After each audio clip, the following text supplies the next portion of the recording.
السلام عليكم ورحمة الله وبركاته. نحمد الله العظيم نصلي ونسلم على الرسول الكريم أما بعد. قال الله سبحانه وتعالى في كلامه القديم: أعوذ بالله من الشيطان الرجيم. بسم الله الرحمن الرحيم. وادعوهم لآبائهم هو أقسط عند الله. آمنا بالله صدق الله مولانا العظيم.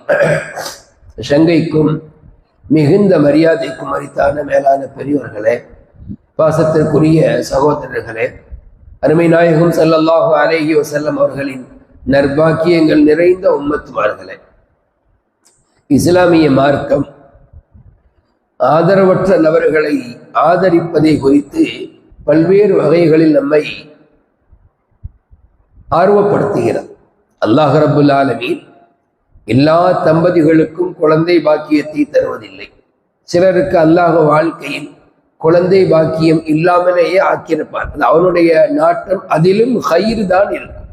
ஏற்கனவே இந்த டைட்டில் நம்ம பேசியிருக்கோம். இந்த தலைப்புல முஃமின்களுக்கு உண்டான சகல காரியங்களும் ஹைர் தான்.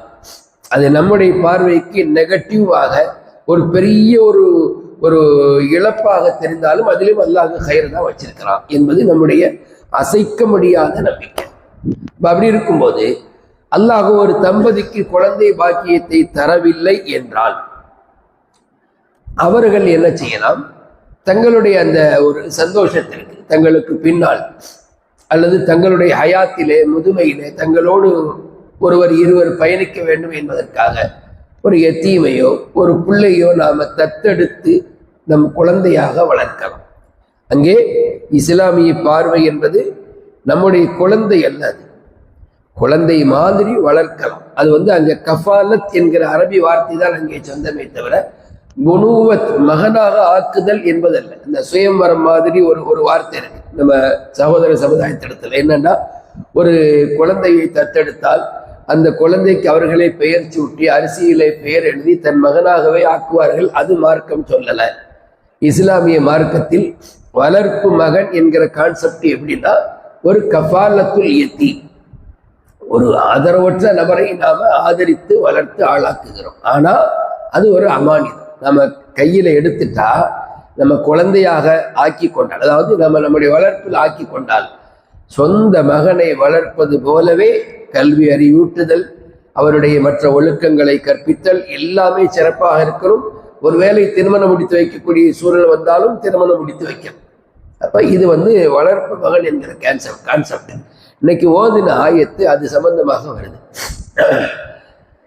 ஸைத் இப்னு ஹாரிஸான்னு ஒருத்தர், அவர் வெளியூரை சார்ந்தவர். சிறுபிராயத்திலேயே அப்படியே அங்கெங்க அடிமையாக விற்கப்பட்டு ஒரு மாதிரி ஹதீஜா ரலியல்லாஹு அன்ஹாவுடைய மாமா ஒருவர் ஹக்கீம் இப்னு ஹிஸாம், அவர் அந்த அது குழந்தையா இருக்கும்போது அவர் அடிமையாக வாங்கியிருந்தார். வாங்கி தன் வீட்டுல ஒரு பையனை மாதிரி வச்சிருந்தார். ஹதீஜா ரலியல்லாஹு அன்ஹாவுக்கும் நாயகத்திற்கும் திருமணம் நடந்த போது இந்த பையனையும் சேர்த்து ஹதீஜா மாட்ட கொடுத்துட்டார். இந்த பிள்ளையை நீ வச்சுக்கமா, நீ சேவைகளுக்கு பயன்படுத்திக்கோ, சின்ன சின்ன வேலைகளுக்கு பயன்படுத்திக்கோ. அவங்க ரசூல் ஸல்லல்லாஹு அலைஹி வஸல்லம் அவங்கள்ட்டையும் ஹதீஜா ரலியல்லாஹு அன்ஹாட்ட இருந்தாங்க. கொஞ்ச காலம் கழிந்தது. இந்த ஸைத் இப்னு ஹாரிஸாவினுடைய தந்தையும் சிறிய தந்தையும் மகனை தேடி, மகன் இது போல ஹிஜாஸில் மக்காவில் இருப்பதாக கேள்விப்பட்டு அப்படியே வந்துட்டாங்க ரசூல் ஸல்லல்லாஹு அலைஹி வஸல்லம் அவங்கள்ட்ட. இப்போ ரசூலுல்லாஹி ஸல்லல்லாஹு அலைஹி வஸல்லம் சொன்னாங்களா, இவர் உங்க மகன் தான், விருப்பப்பட்டால் நீங்க அழைச்சிட்டு போங்க. அவர் விருப்பப்பட்டார். இவங்க தான் விருப்பப்பட்டு தானே வந்திருக்காங்க, பிள்ளையை கூப்பிட்டு போதான் வந்திருக்காங்க. அவர் உங்க கூட வர விரும்பினால் நீங்கள் அழைத்து செல்லுங்கள், இல்லை என்றால் நீங்க வற்புறுத்தி அழைச்சிட்டு போக வேண்டாம்னு சொன்னாங்க. அவங்க ரெண்டு பேரும் மகனை கூப்பிட்டு பார்த்தாங்க. அவர், நான் வரல, நான் உங்களை விட முஹம்மது ஸல்லல்லாஹு அலைஹி வஸல்லம் அவர்களையே நான் தேர்ந்தெடுக்கிறேன் அப்படின்னு சொல்லிட்டாரு. அப்ப கிதாபுகள் எழுதுறாங்க, அப்ப நாயகம் ஸல்லல்லாஹு அலைஹி வஸல்லம் நபித்துவம் கிடைக்கலன்னு எழுதுறாங்க, சில இடத்துல நபித்துவம் கிடைச்சிருச்சுன்னு எழுதுறாங்க. அதற்கு பிறகு நபி ஸல்லல்லாஹு அலைஹி வஸல்லம் சொன்னாங்களா, இவர் என்னுடைய மகன், இவருடைய பொருளுக்கு பிற்காலத்தில் நான் வாரிசாகுவேன், என்னுடைய பொருளுக்கு இவர் வாரிசாகுவார் என்று சொந்த மகனாகவே பிரகடனப்படுத்தினார். அப்போ நாயகம் ஸல்லல்லாஹு அலைஹி வஸல்லம் அவங்களுக்கு குழந்தைகள்லாம் ஆண் குழந்தை பிறக்கும் இறந்துரும் இப்படிதான் இருந்துட்டு இருந்துச்சு இல்லையா? அதனால ஆதா இப்ரீன்னு சொல்லி மகனாக தத்தெடுத்துக்கிட்டாங்க. அப்போ வரைக்கும் இதெல்லாம் வரல, இறை செய்திகள்லாம் வர தொடங்கல. சொல்றாங்க சஹாபாக்கள், நாங்கள் ரொம்ப நாளாகவே ஸைத் இப்னு முஹம்மது என்றுதான் அழைத்து வந்தோம். Son of Zaid, son of Muhammad, Zaid ibn ஹாரிசாங்கிறது போய் ஸைத் இப்னு முஹம்மது என்றே நாங்கள் அழைத்து வந்தோம். முக்கியமான கட்டம் வந்தபோது மதீனாவுக்கு வந்தாச்சு. ஸைனப் ரலியல்லாஹு அன்ஹாவோடு இவங்களுக்கு திருமணம் முடிச்சு வச்சாச்சு. அவங்களுக்கு மத்தியில் திருமணத்தில் ஒரு மிஸ் அண்டர்ஸ்டாண்டிங் ஏற்பட்டுச்சு. அவங்க தலாக் விட்டுட்டாங்க. யாரு? ஸைத் இப்னு ஹாரிசா. பிற்காலத்தில், இதெல்லாம் பிற்காலத்தில் தலாக் விட்டதுக்கு அப்புறம் ஸைனப் ரலியல்லாஹு அன்ஹாவை நபி ஸல்லல்லாஹு அலைஹி வஸல்லம் மனம் முடிச்சாங்க. நபி ஸல்லல்லாஹு அலைஹி வஸல்லம் மனம் முடிச்சாங்க. அப்ப முனாஃபிகீன்கள் பேச தொடங்கிட்டாங்க. முஹம்மது ஸல்லல்லாஹு அலைஹி வஸல்லம் அவர்கள் ஒரு பிள்ளையை தன் மகனுக்கு மனம் முடிச்சு கொடுத்தாரு, அவர் தலாக் விட்ட பிறகு இவர் முடிச்சுக்கிட்டாரு, இது என்ன அப்படின்னு சொல்லி ஒரு மாதிரி பேசின போது அல்லாஹ் வசனம் இறக்கலாம்.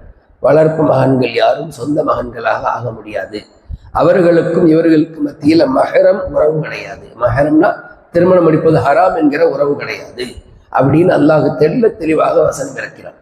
இதுதான் உலகம் உள்ளவரை உண்டான சட்டம். என்ன அப்படின்னா, நாம ஒரு பையனை வளர்த்து தத்து எடுத்தால் அவருக்கும் நம்ம மனைவிக்கு மத்தியில அஜ்னபியத்து தான் இருக்குது, மஹரம் கிடையாது. அப்ப அவர் வளர்ந்த ஆளான பிறகு நம்ம மனைவியை அவர் பார்ப்பதோ, நம்ம மனைவி அவரை பார்ப்பதோ சரியத்தில் தடை செய்யப்பட்ட ஒன்று. நாம இருக்கிற சூழல்ல நம்ம எல்லாத்தையும் அப்படியே அட்ஜஸ்ட் பண்ணி போற மாதிரி சட்டங்கள்ல நம்ம வளைந்து போக முடியாது. சட்டம் தான். சாலிம் என்பவர், இன்னொரு நிகழ்வு சின்னதாக, சாலிம் என்பவர் அபூ ஹுதைஃபாவிடத்துல சிறுபிராயத்திலிருந்தே வளர்ந்து வந்தார். அவரை மகனாகவே தத்தெடுத்திருந்தாங்க.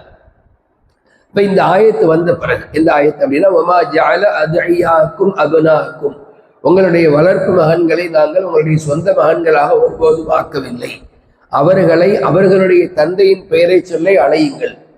அது வரைக்கும் ஸைத் இப்னு முஹம்மதுன்னு கூப்பிட்டு இருந்தாங்களா சஹாபாக்கள், அதுக்கு பிறகு ஸைத் இப்னு ஹாரிசான்னு சொல்லிட்டாங்க. அது அவருக்கு ஒரு மனக்கவலை. யாருக்கு? ஸைத் இப்னு ஹாரிசாவும். அடாடா, நமக்கு இருந்த அந்த பின்னால் உள்ள பேர் போயிடுச்சு, முஹம்மதுடைய மகன்கிற பேர் போயிடுச்சேன்னு சொல்லி ரொம்ப வருத்தப்பட்டாங்க. அல்லாஹ் தஆலா அந்த வருத்தத்திற்கெல்லாம் மருந்தாக தான் குர்ஆன் ஷரீஃபில் அவர் பேரை இடம்பெற செஞ்சாங்க. வேற எந்த சஹாபியருடைய பேரும் குர்ஆன்ல இல்லை, பெயர் இல்லை. சஹாபிகளை பத்தி வருது, அபூபக்கருடைய பெயரோ உமருடைய பெயரோ கிடையாது. ஆனால் ஸைத் என்கிற வார்த்தை, ஃபலம்மா கலா ஸைதுன் மின்ஹா வத்தரன், நாளைக்கு ஓதுவோம் இன்ஷாஅல்லாஹ். ஃபலம்மா கலா ஸைதுன் மின்ஹா வத்தரன் அப்படின்னு அல்லாஹ் சொல்றான். அப்போ இந்த சாலிமுக்கும் அதே மாதிரி நிகழ்வு தான். அந்த அம்மா சொல்லிச்சு நாயம் ஸல்லல்லாஹு யார ரசூலல்லாஹ், சாலிமை நாங்கள் இதுவரை வளர்ப்பு மகனாக வளர்த்து வந்தோம்.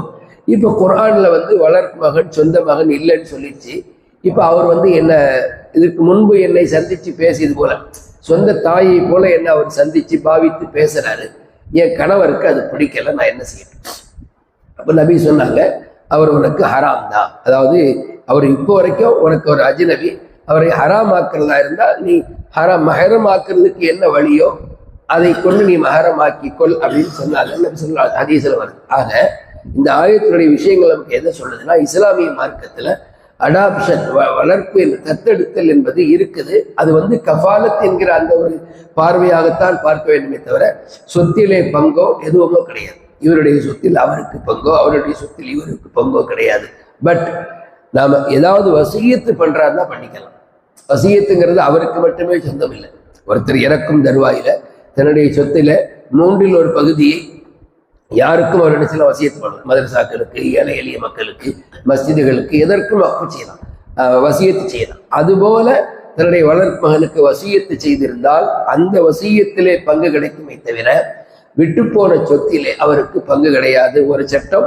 அதுபோல அவருக்கும் அந்த வளர்த்த தாய்க்கு மத்தியில மஹரமியத்து கிடையாது என்கிற இந்த சட்டத்தை அல்லாஹ் இன்றைய வசனங்களில் போதிக்கிறார். அப்படின்னா நாம் இங்க 2 விஷயத்தை தெரிஞ்சுக்கணும். ஒன்றும் இஸ்லாமிய சட்டப்படி தான் நாம வாழ வேண்டும். சுற்றி இருக்கக்கூடிய சூழல் எந்த மாதிரியான ஒரு நிலையை நமக்கு காட்டி கொடுத்தாலும் மார்க்கம் எந்த முறையில் நம்மளை இருக்க சொல்லுதோ அப்படித்தான் இருக்கிறோம். ஒண்ணு. 2வது, இஸ்லாத்துல இதுபோல ஆதரவற்ற நபர்களை எடுத்து வளர்த்து அவர்களுக்கு கல்வி மற்றும் எல்லா ஒழுக்கங்களையும் போதிப்பது ஒரு போற்றத்தக்க அமல் என்பதையும் இது அறிவுறுத்துகிறது. வல்ல நாயன் நம்மை நல்லோர்களின் கூட்டத்தில் சேர்த்தல் புரிவானாக. ஆமீன் ஆமீன் யா ரப்பல் ஆலமீன். அஸ்ஸலாமு அலைக்கும் வரஹ்மத்துல்லாஹி வபரகாத்துஹு.